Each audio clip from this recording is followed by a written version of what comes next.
Hello, today we're going to look back at the 1984 comedy classic Bachelor Party. Bachelor Party was released at a time when crass, outrageous comedies were all the rage. Think Animal House or Porky's, and this movie fits right in. On the eve of his wedding to the beautiful Debbie Thompson, a humble school bus driver named Rick Gasco finds himself at the center of a bachelor party thrown by his four loyal but dim-witted friends. But what starts as a simple celebration soon turns into a hilarious nightmare of mistaken identities, raunchy situations, and outrageous antics. Can Rick survive the night without losing his cool? Or will the chaos consume him and jeopardize his upcoming nuptials? Let's find out. As we meet Rick, he's just been informed that his buddies have organized a surprise bachelor party for him. Understandably, he has taken aback because all he wanted was a quiet dinner with his fiancée before their upcoming wedding. However, seeing how excited his friends are, he decides to go along with it. Little does he know the kind of evening that's in store for him. The guys arrive at the hotel suite where the party is taking place, and they're shocked by the lack of preparations. The room is filthy, the minibar is empty, and there's a donkey in the bathroom. Just then, a group of Japanese businessmen enter, mistaking the suite for their own reserved accommodation. After some initial confusion, Rick's group manages to kick them out, and they get the party started with strippers and booze. However, they're soon interrupted by the arrival of Debbie and her mother, who are appalled by the state of the suite and the presence of the strippers. To make matters worse, Debbie's ex-boyfriend and hotel manager, Cole, enters the room with two women he picked up at the bar. He reveals that he is planning to blackmail Debbie's family into canceling the wedding so that she'll be forced to marry him.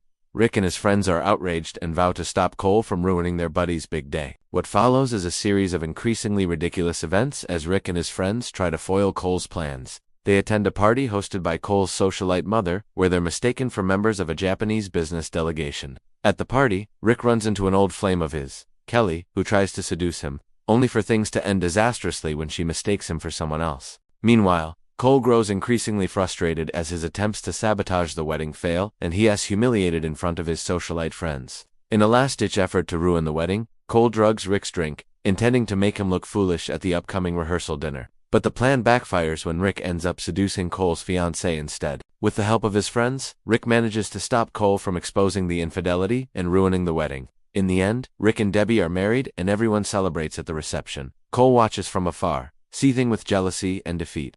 This movie is hilarious. There are a lot of crazy moments, but my favorite has got to be when Rick and his friends crash the party hosted by Cole's mother. The way they navigate the socialites and keep their cover as Japanese businessmen is side-splittingly funny. Also, the cast is perfect. Tom Hanks is great as the average Joe who finds himself in extraordinary situations. He's surrounded by an excellent supporting cast, especially Adrian Zimid, as the boisterous and determined best man, Jay.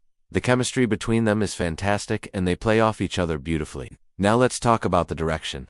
Neil Israel keeps the movie moving at a brisk pace, ensuring that the outrageous situations and rapid-fire jokes keep coming. The editing is sharp and the cinematography is effective in capturing the energy of the film. The music is also worth mentioning. The soundtrack features a catchy and memorable theme song that perfectly encapsulates the spirit of the movie. This film is a true product of its time. The humor is crass, slapstick, and sometimes a bit juvenile, but it was made in an era when this type of comedy was highly popular. The movie doesn't shy away from pushing the boundaries of good taste, but it does so with such abandon and comedic timing that it's hard not to laugh.